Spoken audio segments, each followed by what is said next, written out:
Hello, welcome once again to the bike show. We've been a little bit slow with the uploads recently, but we have been working, I promise, filming some roads, or at least trying to. Starting to put a new series together of features is always much more time consuming than you'd think it's going to be.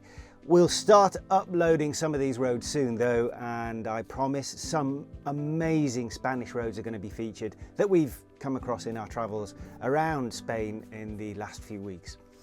I've also been keeping though, during this time, my eyes on the news, and I do make the effort to wade through all the press releases that pile up in my inbox and go through the messages from colleagues and friends who share assorted stories with me just in case I might have missed them, which I do. Anyway, so without any further ado, let us have a little perusal at a few of the stories that have piqued my interest recently.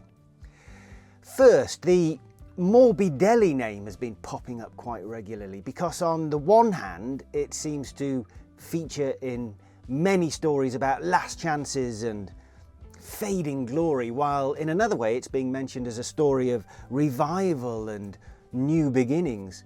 Franco Morbidelli, fast bloke, Moto2 world champion, MotoGP race winner, and these days a factory Yamaha rider who, given the interviews and features I've seen with him over the years, seems to be a smart, likeable chap, appears to be very much in the last chance saloon.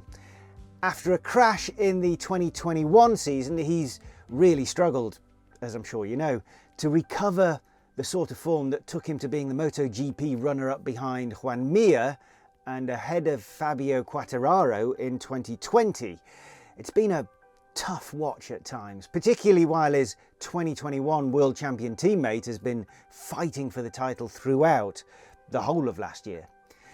He needs to come out at the start of this season, 2023, all guns blazing, or let's face it, Yamaha will waste no time at all signing someone of the capabilities of a Jorge Martin or my favourite potential replacement, perhaps Toprak Razgatlioglu. The pressure is most definitely on for the likeable Morbidelli to rescue his ailing career. Of no concern, or indeed condolence to Franco, is the talk of the reappearance of the famous Italian motorcycle marque Morbidelli. If you have a few years under your belt, you may remember the exotic V8 that the company created in 1994.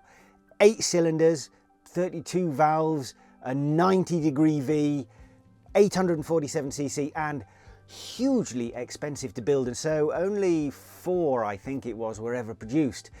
They're in museums around the world, including in the Italian coastal city of Pesaro, sorry if I've said that wrong, where the company was originally based. The same place, by the way, that is home to Benelli and TM Racing, to mention but a couple of famous names.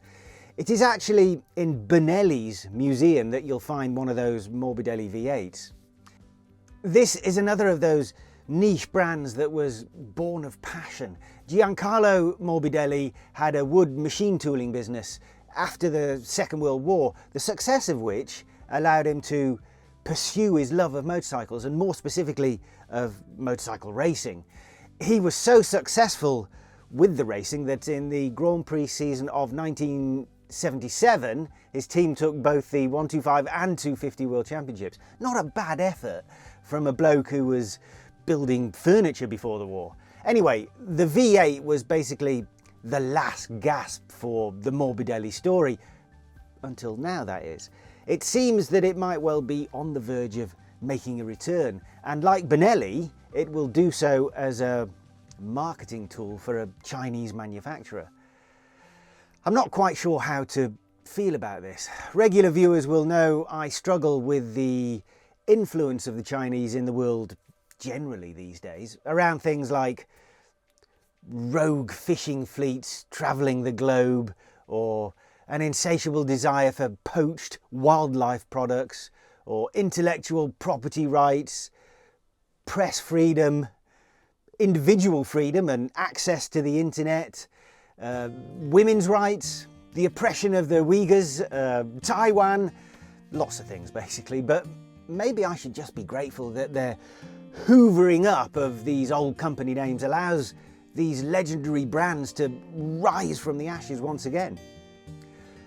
Although since they are effectively just fancy labels for Chinese products, then the rebirth is really only skin deep, so maybe I am right to preserve my grumpy, cynical, slightly weary view of these phoenix-like revivals.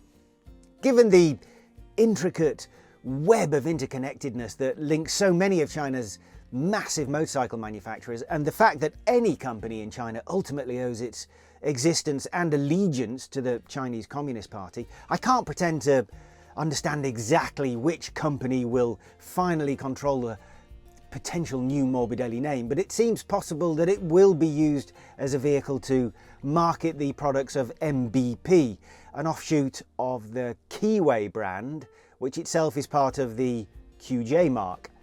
QJ are also the guys behind Benelli, and so having another Italian legend from the same city using much of the same Italian team would seem to have some kind of logic behind it. MBP's model range currently consists of a small capacity scooters, road and adventure bikes, tiny ones, but there are a couple of larger capacity cruisers that should in theory be arriving later this year. Do these models fit in with Morbidelli's history? Not so much, I would have thought, but perhaps that kind of alignment will change in the future. In the meantime, perhaps having a C1002V that is a Morbidelli rather than a MBP might shift a few more units. But it seems to have worked pretty well for QJ and the infinitely more swanky sounding Benelli, so who knows? While we're talking Italian, so to speak, let us travel north from Pesaro to Bologna, the home of Ducati. Also the home currently, of course, to both the MotoGP and World Superbike titles, and to a motorcycle manufacturer that is generally in the middle of a particularly purple patch. 2022 was Ducati's best year ever, with a touch over 61,500 motorcycles delivered. The company has a pretty extensive model range these days, but can you guess which was its best-selling model last year? Like me, you may have guessed at the relatively affordable Monster, or perhaps one of the Scramblers, but you may be surprised to learn that honour actually goes to the not very affordable Multistrada V4.